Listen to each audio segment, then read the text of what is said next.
ನನಗೆ ಮೂಗ್ಬಟ್ಟು ಚುಚ್ಕೊಳ್ಬೇಕು ಅನ್ನೋದು ತುಂಬಾ ಆಸೆ ಇತ್ತು. ನನ್ನ ಅಮ್ಮಗೂ ಕೂಡ ಮೂಗುತಿ ಚುಚ್ಬೇಕು ಅಂತ.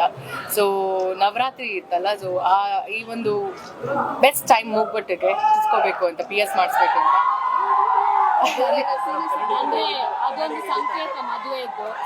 ಇಲ್ಲ, ನಾನು ಖಂಡಿತ ಮದುವೆ ಆಗ್ಲೇಬೇಕು ಅಂತ ಡಿಸೈಡ್ ಆಗಿದ್ದೀನಿ. ನಾನು ಆಗ್ತೀನಿ ವೆರಿ ಸೂನ್. ನ್ಯೂಸ್ ಹುಡುಕ್ತಾ ಇದ್ದಾರೆ. Arrange marriage 100% arrange marriage. Madam, ರಾಜಕೀಯಕ್ಕೆ ಏನಾದ್ರು ಬರ್ತಿದ್ದೀರಾ? ಯಾಕೋ ಹಿಂಟ್ ಕೊಡ್ತಿದ್ದೀರಾ ಅಂತ ಅನ್ಸುತ್ತೆ ಈ ಮೂಲಕ. ಜೋರಾಗಿ ಇಲ್ಲ, ಮೂಗತ್ತಲ್ಲ, ಜೋರಾಗಿ ಬರ್ತಡೆ ನನಗೆ ಅದು ನೋವೇ. ರಾಜಕೀಯಕ್ಕೆ ನಾನು ಬರೋ ಯೋಚನೆನೂ ಇಲ್ಲ, ಅದು ನನ್ನ ಆಯ್ಕೆನೂ ಆಗಲ್ಲ. ಆ ಸಿನಿಮಾ ಬಗ್ಗೆ ಮಾತಾಡೋದಕ್ಕೆ ನನಗೆ ವೇದಿಕೆನೇ ಸಿಗ್ಲಿಲ್ಲ. ಆ್ಯಕ್ಚುಲಿ ತುಂಬ ವೇದಿಕೆಯಲ್ಲಿ ನನಗೆ ಪ್ರಶ್ನೆಗಳು ಕೇಳಿದಾಗ ನಾನು ತುಂಬ ಸೈಲೆಂಟ್ ಆಗಿರಬೇಕು, ಸೈಲೆಂಟ್ ಆಗಿ ಇರೋವಂಥ ಒಂದು ಪರಿಸ್ಥಿತಿ ಬಂದಿದ್ದು ನನಗೆ.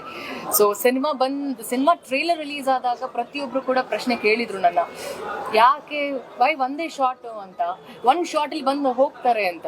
ಸೊ ಸಿನಿಮಾ ರಿಲೀಸ್ ಆದಮೇಲೆ ಆ ಒಂದು ಕನ್ಫ್ಯೂಷನ್ ಆಗಿರ್ಬೋದು, ಅದಾದ್ಮೇಲೆ ಯಾಕೆ ಅನ್ನೋ ಪ್ರಶ್ನೆಗೆ ಉತ್ತರ ಸಿಕ್ಕಿದೆ.